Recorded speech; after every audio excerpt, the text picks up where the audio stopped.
bien, et là j'ai quelques résultats à vous donner au-delà de l'équipe de France, les gars, les matchs amicaux du soir. Le Cameroun prépare la Coupe des Confédérations. On va pas mal en parler dans les jours qui viennent de cette Coupe des Confédérations. Et ils ont perdu 4-0 face à la Colombie ce soir, donc ça démarre mal pour le Cameroun. Qu'est-ce que j'ai encore comme match? Il y avait les matchs de la zone Asie, match officiel pour la Coupe du Monde aujourd'hui. Le Japon de Vahid Halilhodžić et Jackie Bonnevé jouaient face à l'Irak. Un partout. Et comment ça ils sont premiers de la poule, ils sont bien partis pour se qualifier. Oui, mais comment ils ont pu faire match nul contre l'Irak? Je ne sais pas où se jouait le match. L'Irak n'ont pas d'équipe du tout, tu le sais. Ah, attends, l'Irak, il y a eu la Coupe d'Asie il y a quelques années, rappelle-toi. Je le sais, je suis bien placé, je l'ai bien vu. Oui, tu étais peut-être au Qatar à cette époque d'ailleurs. Exactement. Le Japon, premier de la poule toujours. Ouais, c'est vrai que l'Irak est moins bien. Mal parti le Japon avec Vahid. Je peux te le dire. Le Qatar a battu la Corée du Sud ce soir. Tiens, Ali, mais le Qatar est à la rue. A battu la Corée du Sud. Mais le Qatar est à la rue, quasiment éliminé. Ouais, complètement. Mais comment ils font pour battre la Corée du Sud? C'est une belle performance de leur part. Parce et ils ont joué à domicile? C'est assez logique, oui, au Qatar. Et avec un petit score, je suis sûr. 3-2. Ah, donc. Étonnant. Encore plus étonnant. Sinon, dans ma liste, j'ajoute juste une phrase. Les débats autour de Ben Arfa au mois de mai 2016. 2016, je dis pas. 2016. Fait Nice. Au moment où il y a la liste, parce qu'il est dans la liste élargie avant l'Euro. Tu es bien plus lucide que sur Antep. Oui.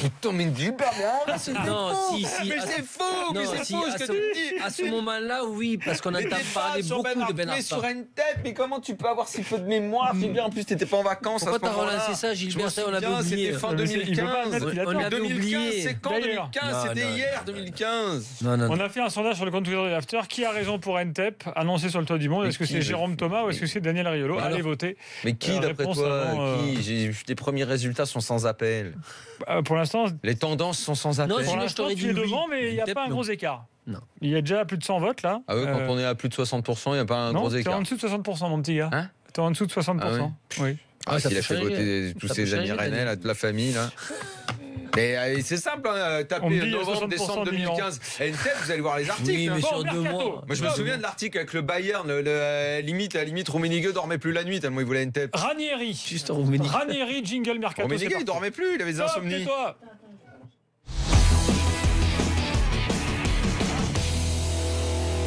J'ai oublié un truc important sur les matchs amicaux. Ah merde.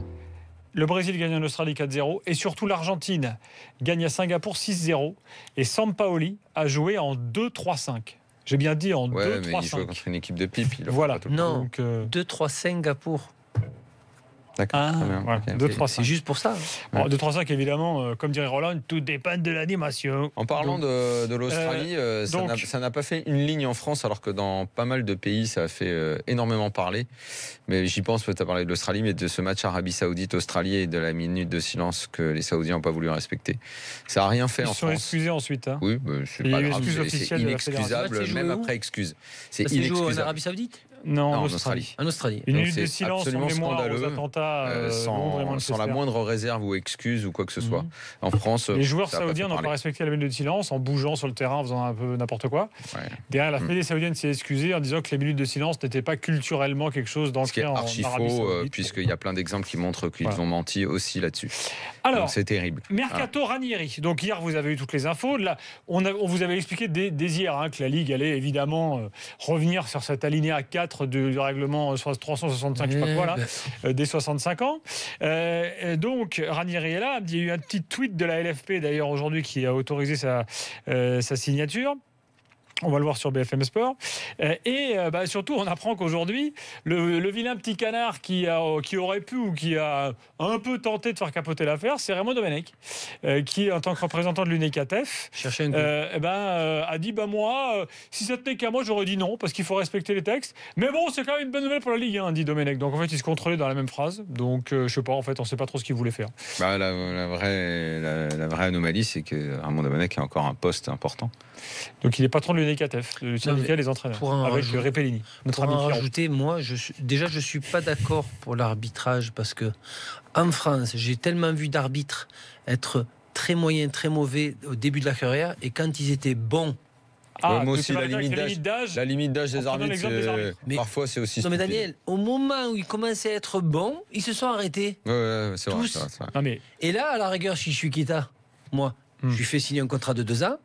Si ça va pas, je lui dis t'as dépassé l'âge à la fin de l'année. Ah mais l'UNECATF, excusez-moi, je le dégage. L'UNECATF est totalement grotesque dans la mesure où l'UNECATF a été présidé pendant près de 30 ans par Giroud, qui est le mec qui a prolongé sa carrière. Le mec, c'est même pas à presque 100 ans. Et là, il nous sort un truc, on va engueuler parce que le mec a 65. Il était plus étanche. Et attends, on parlait qu'on entendait souvent des licences d'Africains qui rajoutaient des années ou quoi. Hein, je suis sûr que même Giroud, il a dû se rajeunir sur sa licence pour pouvoir entraîner encore le plus longtemps possible. Écoutez, le temps... dis donc, il nous reste que 2 minutes. Bon, je voulais qu'on écoute quitter, on n'a pas le temps. J'ai d'autres infos à vous donner pour vous dire que la Roma a un nouvel entraîneur. Il s'appelle Di Francesco. Il a joué au club. Ancien joueur du club et qui faisait du bon boulot à Sassuolo. Que Lyon a confirmé le prix du transfert de Valbuena. 1,5 million, dis donc. C'est too much.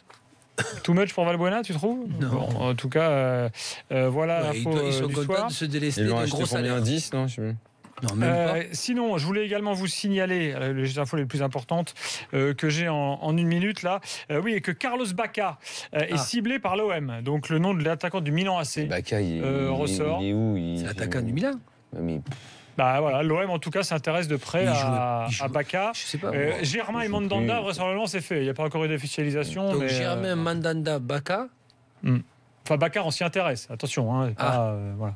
T'intéresses, ça veut dire tu ouvres le journal. Ah, ça m'intéresse. Ça veut pas dire que tu veux. T'as un magazine, elle est jolie cette paire de pompes. Ça veut dire que tu vas aller l'acheter direct. Je rappelle que Bacca, à une certaine époque, on le mettait sur le toit du monde. Bacca faisait partie des mecs convoités, mais c'était il y a quelques années. Ouais. Tu vois. T'as été à Séville. On n'achète pas toujours ce qu'on voit dans un catalogue. Il a gagné la Coupe d'Europe avec Séville. Oui. Tout le reste du mercato est sur rmcsport.fr. Je n'ai pas le temps de vous parler de Cristiano Ronaldo, accusé de fraude fiscale à hauteur de 15 millions d'euros. Pour lui, une broutille. Une broutille. Moi, je lui conseille de rembourser. Hein. C'est 6 mois de salaire. Rien. Mais non. 6 mois de salaire que dis-je. Pourquoi il a eu des jumeaux? Ça coûte cher, les jumeaux 7,5 chacun. Jumeaux. Oui, jumeaux avec une mère porteuse. Exactement. Ouais. Oui. Tu savais pas ça. 2 enfants désormais. Tu savais pas qu'elle est une mère porteuse. Ouais. Donc 7,5, et il faut les nourrir. J'en dirais pas plus. C'est fini pour ce soir, la France bat l'Angleterre 3-2. Demain, after de 3h, dès 21h, chapeau des latéraux normalement demain soir.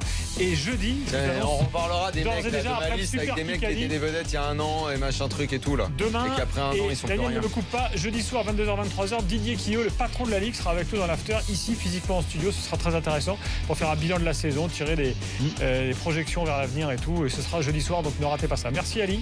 Avec plaisir, je vais appeler Rummenigge parce qu'apparemment il dormait pas. Non, maintenant il a retrouvé le sommeil. Message. S'il est parti à Wolfsburg, c'est pas loin. Donc si jamais il redevient bon et le trajet est plus court. Bonne nuit à tous, c'est à demain. Ciao.